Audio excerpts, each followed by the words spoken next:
Muy buenas, yo soy Javi, estos mandos y secar fuego. Empezamos. ¿Cómo se juega a Siege of Runedar? Pues primero colocaremos la caja en el centro de la mesa. Creo que en este juego es especialmente importante porque sí que atenderemos a los 4 lados de la caja. Se ubicará con la referencia del portón principal donde están los escombros. A qué lado de la caja empiezan a aparecer enemigos, así que esté un poquito en el centro para todos los jugadores para que jueguen cómodos, creo que es importante. Colocaremos los recursos en el propio tablero, pues lo que son las pepitas de oro en la cámara central, la madera en la carpintería, el cuero en la peletería, el metal en la forja y los escombros, pues en este portón principal en el cual pues nos están asediando. Hay un conjunto de fichas de duende numeradas del 1 al 5, hay 4 copias de cada una, pues seleccionaremos 2 al azar de cada número, de manera que pondremos aquí debajo de estos bloques, aparecen una serie de números, ahí los veis, pues los iremos numerando. Pondremos 5, 4, 3, 2 y 1, 2 copias de cada uno de los números y encima de cada 2 fichas uno de estos bloques grandes. Nos están asediando, no hay salvación posible, lo que sí podemos es ralentizarlos el tiempo suficiente para que nos dé tiempo a procurar una salida de esta fortaleza. Cada uno de nosotros llevará un personaje inicial, que todos son iguales, cambia la disposición del color, con 12 cartas iniciales. El objetivo de los jugadores será ir jugando sus cartas, ir consiguiendo recursos para mejorar sus mazos. Al final esto es un constructor de mazos, es un deck building. Poquito a poco iremos consiguiendo mejorar nuestras cartas para poder ser más efectivos a lo largo de la partida. Y se trata un poquito de eso, ir venciendo a los enemigos que nos vayan asediando para que no se nos amontonen, ir mejorando nuestro mazo para ser más óptimos, intentar que no nos quiten las pepitas de oro y al mismo tiempo ir cavando todos estos escombros. Cuando consigamos acabar con todos estos escombros se quitará el primero de estos peñascos, nos aparecerán 2 goblins, lo resolveremos y cuando consigamos hacer lo que nos pidan para que se vayan, volveremos a colocar tantos escombros como se indique en nuestro nivel de dificultad. Volveremos a intentar picar para que quitar este escombro y lo haremos sucesivamente hasta que quitemos el último de estos peñascos. Cuando consigamos quitarlos todos y resolver los últimos 2 goblins, habremos vencido en la partida y ganaremos. Hay rangos de victoria, porque la victoria se da en función de con cuántas pepitas hayas conseguido sobrevivir, pero al final eso es un poquito un pormenor que iréis cogiendo rodaje conforme vayáis jugando partidas. Formas de perder, pues todo lo que no es ganar. Si se agota el mazo de enemigo, perdemos. Si la catapulta nos destroza todas las fichas de mercado, se pierde. Si nos indican que coloquemos un enemigo y no tenemos más fichas de ese enemigo en la caja para colocarlo, se pierde. Si nos quitan todas las fichas de oro, perdemos. La única forma de ganar es conseguir cargarse a estos 2 goblins que hay después de haber conseguido quitar este último de los peñones. O sea, haber picado mucho. Para ello, en este juego es especialmente interesante irse especializando. Cuantos más jugadores tengas para esto, pues mejor, porque uno se puede dedicar a comprar cartas para picar más rápido, otro para ir sustentando de recursos al resto del equipo, otro para intentar atacar a distancia y colocarse en las torres de posición para intentar que los demás enemigos no pasen, otro cuerpo a cuerpo para que los que pasen intentar rematarlo, en fin, diferentes especialidades que podremos ir consiguiendo conforme avance la partida. Y para ello pues jugaremos nuestro turno, tendremos como digo una serie de cartas que vienen indicadas con un valor de movimiento y luego aquí una serie de acciones, ¿vale? Tendremos 12 cartas en principio, siempre cogeremos 2 al azar y las apartaremos, le colocaremos nuestra ficha encima para no poder utilizarlas. Nos quedarán 10 cartas, robaremos 5 cartas y quedarán 5 para el siguiente turno. De manera que tendremos nuestro montón de no útiles, el montón de cartas de este turno y posterior descarte y el montón de cartas del siguiente turno. Cuando las hayamos agotado todas y no tengamos para robar, cogeremos de nuevo las 12, barajaremos, volveremos a sacar 2 fuera y de entre las 10 que quedan, robaremos 5 y 5 para el siguiente turno. Pues cada carta tiene una serie de atributos, ¿de acuerdo? Que pues indica un valor de movimiento o cantidad de recursos que puedes coger de ese tipo en concreto si estás en esa posición, la cantidad de dados de ataque que lanzas si lo utilizas para atacar, la cantidad de dados de distancia que la utilizas para atacar a distancia o la cantidad de escombros que retiras si la utilizas para picar. Cada carta solo equivale a una acción y tendremos que jugar obligatoriamente las 5 cartas de nuestra mano. Es decir, yo podré hacer combinaciones para, por ejemplo, con esta moverme, con esta utilizarla para, ya que estoy aquí en la zona de metal, coger un metal, porque los materiales además son comunes para todos los jugadores. Con esta podría volver a moverme, colocarme aquí y esta gastarla, pues imaginaos que hubiera un enemigo para lanzar un dado de ataque y intentar acabar con ese enemigo. No se ataca a enemigos concretos, sino que se ataca en zonas. Cada enemigo se dice que tiene un valor de 2 puntos de daño.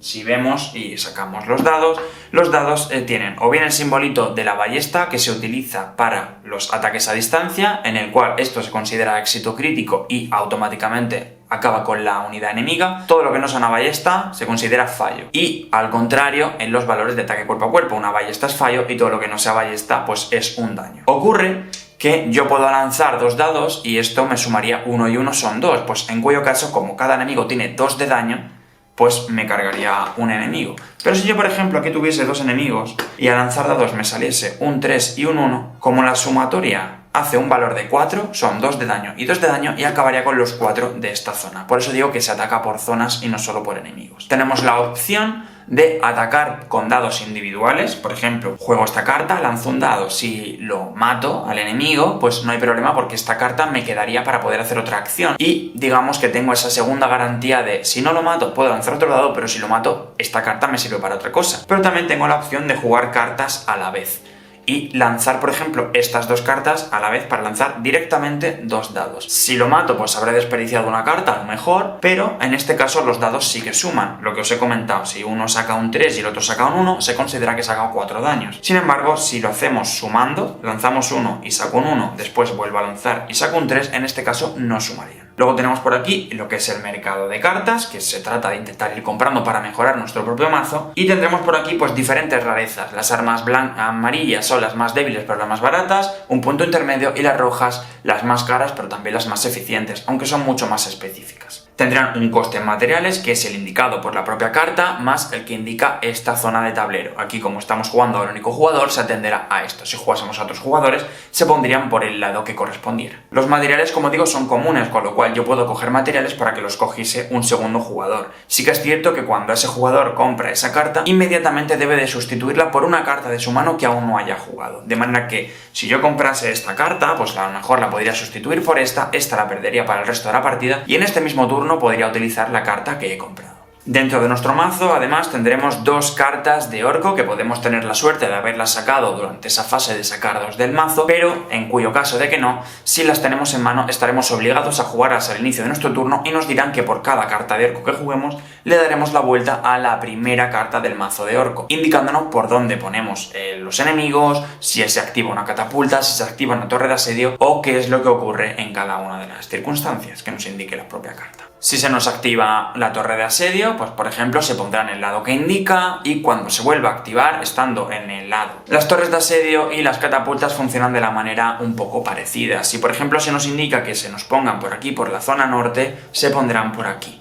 Y si otra carta nos indica que se activen, directamente se activarán. Si no, se activarán la primera vez que un jugador esté en la zona de activación. Es decir, si yo por ejemplo estoy aquí, esta no se activará, porque para que se activen tendría que estar o en esta zona o en esta torre.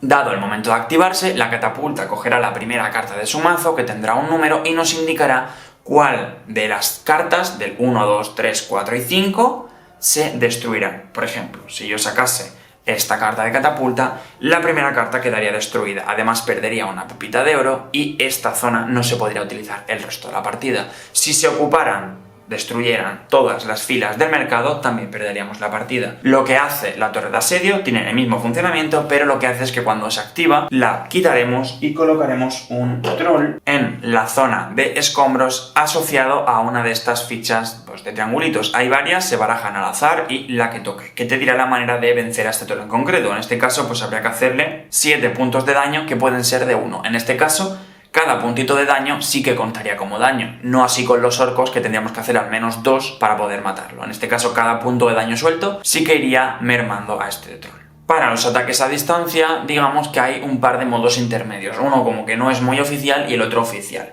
El oficial es que para poder atacar a distancia únicamente puedes hacerlo hacia afuera del tablero, estando colocado en una de estas torres. Si estás en esta torre puedes atacar a distancia aquí o aquí, si estás en esta torre puedes atacar a distancia aquí o aquí, y si estás aquí puedes atacar en esta zona o en esta. Un modo un poquito más permisivo es que en cada uno de estos pasillos pues también podremos atacar hacia afuera, y en estas torres podremos o bien atacar hacia afuera o atacar en las esquinas de dentro. Aquí, por ejemplo, podría atacar en toda esta zona y también podría atacar aquí y aquí. En esta zona, hacia afuera, aquí, aquí, aquí o aquí, y también, por supuesto, aquí y aquí. y en esta zona sería la única posible para atacar en estas dos dentro y, digamos, en esta L que trazamos aquí. Por último tenemos las cartas de mercenario, que estas que veis aquí son las que vienen en la expansión del juego, y lo que te dan son una serie de bonificaciones. Puedes pagar cada una de ellas una vez en la partida, que vale 2 pepitas de oro, para hacer una acción concreta que te diga la carta. Como bien puede ser, pues este turno no jugar las 2 cartas de orco, o bien hacer un ataque a distancia lanzando 5 dados directamente. Por ejemplo, hay otras cartas que te permiten acabar con todos los orcos que ya estén arriba, otras que te permitan hacer otras cosas. Por último, los valores de movimiento. Cada uno de estos iconos indica un espacio. Esta carta tiene valor 2, si yo por ejemplo estuviera aquí podría moverme 1 y 2. Si yo me quisiera mover aquí arriba, pues podría gastar otra carta y haría 1. Si yo quisiera venir aquí, haría 1 y 2, porque esto se considera que es como un pasillo. Pero si por ejemplo quisiera venir aquí, tendría que hacer 1, 2 y 3. Tendría que gastar al menos 2 cartas de estas, o bien jugar alguna carta que tenga el símbolo infinito. Una carta que tenga el símbolo infinito nos permite movernos a donde queramos del terreno y además hacer otra acción adicional que tenga esa carta. En este caso podría moverme de manera infinita donde yo quiera y además hacer un ataque a distancia. Pues esto es todo lo que necesitáis saber para jugar a Siege of Runedar. Ya solo queda prepararse ante el asedio.